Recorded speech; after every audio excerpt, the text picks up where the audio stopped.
De loin, le vénérable clocher de la souterraine s'impose toujours en majesté. De près, il ferait plutôt grise mine avec ses bardeaux de châtaigniers manquants et certains bois pourrissants. Il y avait des morceaux de toiture, des bouts de couverture qui tombaient.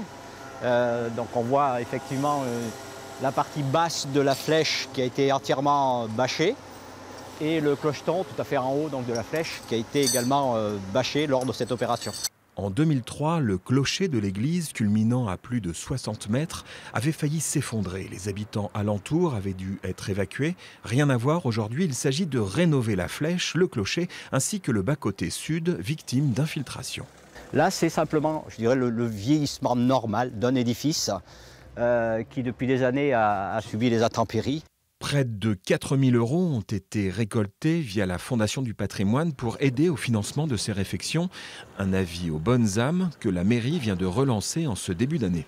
Les futurs donateurs attendaient aussi des informations par rapport à ce fameux prélèvement à la source, puisque une donation à la Fondation du patrimoine donne droit effectivement à une réduction d'impôt.